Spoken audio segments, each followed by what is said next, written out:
BJP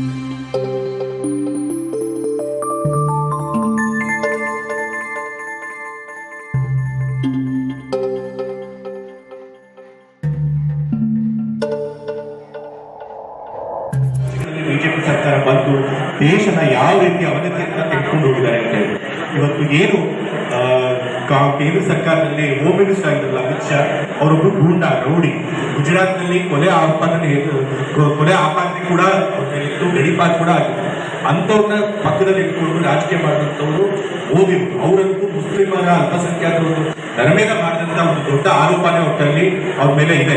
so ಈ ರೀತಿಯಾಗಿ ಬಹಳಷ್ಟು ಕ್ರಿಮಿನಲ್ ಆಕ್ಟಿವಿಟೀಸ್ ಮಾಡಿರುವಂಥವ್ರು ಇವತ್ತು ಬಿಜೆಪಿ ಸರ್ಕಾರದಲ್ಲಿ ಉನ್ನತ ಅಧಿಕಾರದಲ್ಲಿ 10 ವರ್ಷಗಳಿಂದ ದೇಶದಲ್ಲಿ ಅಧಿಕಾರ ಮಾಡ್ತಾರೆ. ಇಂಥವ್ರ ಕೈಲಿ ಅಧಿಕಾರ ಹೋದಾಗ ದೇಶದ ಸ್ಥಿತಿ ಏನಾಗುತ್ತೆ ಅಂತ ಹೇಳಿ 10 ವರ್ಷದಿಂದ ಮಾಡಿ. ಅದೇ ರೀತಿ ಮೋದಿ ಅವರು ಏನ್ ಹೇಳಿದ್ರು, ನಾವು ಅಧಿಕಾರಕ್ಕೆ ಬಂದ್ರೆ ಕಪ್ಪು ಹಣ ಹಾಕ್ತೀವಿ, ಪ್ರತಿಯೊಬ್ಬರ ಅಕೌಂಟ್ 15 ಲಕ್ಷ ಹಾಕ್ತೀವಿ ಅಂತ ಹೇಳಿ. ಆದ್ರೂ ಕೂಡ 10 ವರ್ಷ ಆಯ್ತು ಅವ್ರು ಭರವಸೆ ಕೊಟ್ಟು ಯಾರ ಅಕೌಂಟ್ಗೂ ಕೂಡ ಒಂದು ಪೈಸೆ ಬರಲಿಲ್ಲ, ಕಪ್ಪು ಹಣ ಅಂತೂ ಬರಲೇ ಇಲ್ಲ. ಮೊದಲಿಗಿಂತ ಜಾಸ್ತಿ ಕಪ್ಪು ಹಣ ಇವತ್ತು ಸ್ವಿಸ್ ಬ್ಯಾಂಕ್ ನಲ್ಲಿ ಭಾರತೀಯರ ಸಾಹುಕಾರಗಳ ಶ್ರೀಮಂತರ ಒಂದು ಬ್ಯಾಂಕ್ ಅಕೌಂಟ್ಗಳಲ್ಲಿ ಕಪ್ಪು ಹಣ ಜಾಸ್ತಿ ಆಗಿದೆ. ಆ ಒಳಗೆ ಬಂದ್ರೆ ನಿರುದ್ಯೋಗನ ಹೋಗ್ಲಾಡ್ಬಿಡ್ತೀವಿ, ಪ್ರತಿ ವರ್ಷ 2 ಕೋಟಿ ಉದ್ಯೋಗನ ಸೃಷ್ಟಿ ಮಾಡ್ತೀವಿ ಅಂತ ಹೇಳಿದ್ರು. ಆದ್ರೆ ಇವತ್ತು ನಿಜವಾಗ್ಲೂ ನಿರುದ್ಯೋಗ ನಿವಾರಣೆ ಆಗಿದೆಯಾ?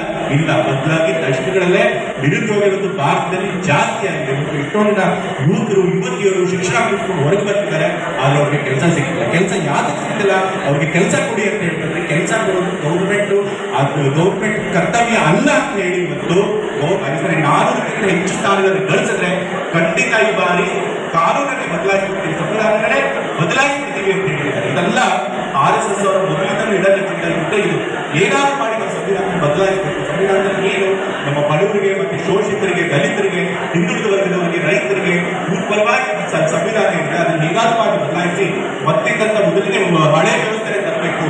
ಎಲ್ಲಿ ಕೆಲವು ಕೈಯಲ್ಲಿ ಮಾತ್ರ ಅಧಿಕಾರ ಇರಬೇಕು, ಕೆಲವು ಮಾತ್ರ ಅಧಿಕಾರ ನಡೆಸುವಂತ